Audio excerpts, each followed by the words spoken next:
What's going on, guys? Jacob over here. I'm sure many of you Badger fans have already heard the news by now. It's kind of been circulating around for the past couple days, but it was confirmed today following the second test. But Badgers quarterback Graham Mertz, who threw for 5 touchdowns and was 20 of 21 passing in his first start as the Badgers quarterback back on Friday night against Illinois, has tested positive for the coronavirus, and his backup, Chase Wolf, who came into the season as the number 3 quarterback behind Cohn and Mertz, also tested positive for the coronavirus. So the Badgers are now currently down their top 3 quarterbacks: Jack Cohn with a broken foot, Graham Mertz with coronavirus, and Chase Wolf with coronavirus. The Big Ten protocol for coronavirus positive tests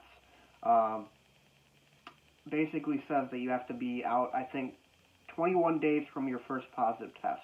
And normally it would be 14 days, but the reason it's 21 days, I heard, is that so they can make sure the player is able to be active physically and they don't develop any underlying heart condition or anything, because coronavirus apparently causes heart conditions and it's more prevalent in student athletes.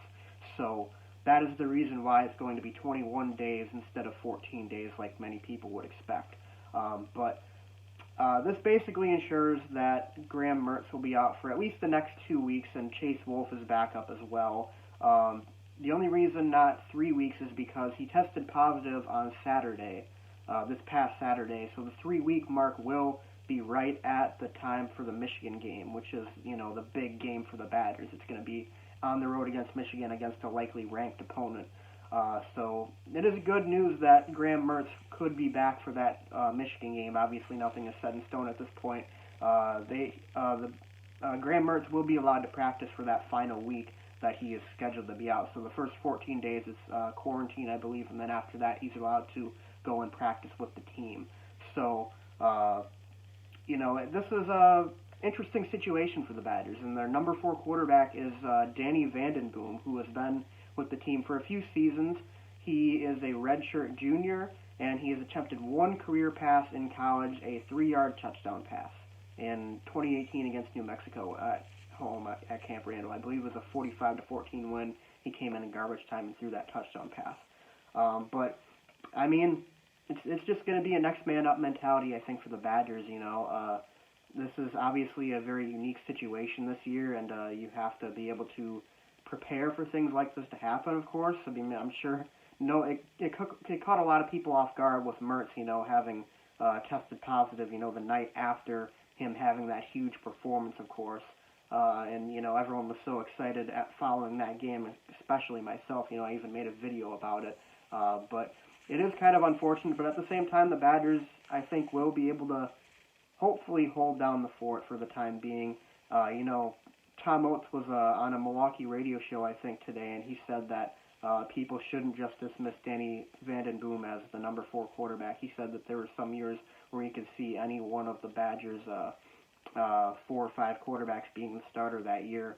And Vanden Boom has been on the team for, 2017, 2018, 2019, so about 3 years, and the first year was a redshirt. So, if we're talking 2018, 2019, the 2018 was Hornibrook and 2019 was Jack Cohn. So if Vanden Boom was able to realistically be the starting quarterback that year, according to Tom Oates, then, maybe he isn't going to be that bad. There certainly is a reason he's the number 4 quarterback. He's not as good as the guys above him, but that doesn't mean he's necessarily going to be bad. And, I am bracing myself for the worst. There is, of course, the chance that he comes out and he royally sucks, but, we have to give him that chance, and we're going to have to deal with it for the next 2 weeks because he is our best option at this point. So, I choose to look at it, more of a positive outlook. I think that the Badgers, they have Nebraska and then Purdue, not two, not necessarily challenging opponents, but, without your top 3 quarterbacks, it will be more difficult to win, especially that road game in Nebraska, in Lincoln. It's never an easy place to win there. I'm not sure if they're having fans there or not, but still, Nebraska on the road, it's usually going to be a big game, even if Nebraska isn't very good. So we'll have to see how Vanden Boom handles that first game pressure, but we'll see.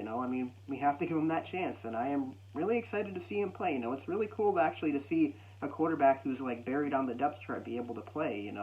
I mean, these guys, you know, probably come into every season thinking they're not going to have a chance to play at all. Maybe if they're lucky in blowouts or something like that. But now he has a chance to go start 2 games for the Badgers, maybe 3, maybe even more, depending on how he plays. We'll see, you know. It's his time to shine. It's his chance, you know. So we'll see how he does, and hopefully he can hold down the fort for the Badgers, and they can go 2-0, maybe 3-0, depending on when Graham Mertz comes back, and they stay in the playoff race, because I think that this team could be pretty special, but they're going to have to weather the storm for now. And like I said, it's a very unique year. You have to be able to endure these tests this season. You know, it's just a very unique situation. So anyways, guys, that's all I really have to say in this video. Comment below how you think Vanden Boom will do against Nebraska this coming Saturday. Be sure to leave a like, subscribe, follow me on Twitter, @sports, and on Instagram using @HEGL_Ober, and I'll see you guys next time. Go Badgers.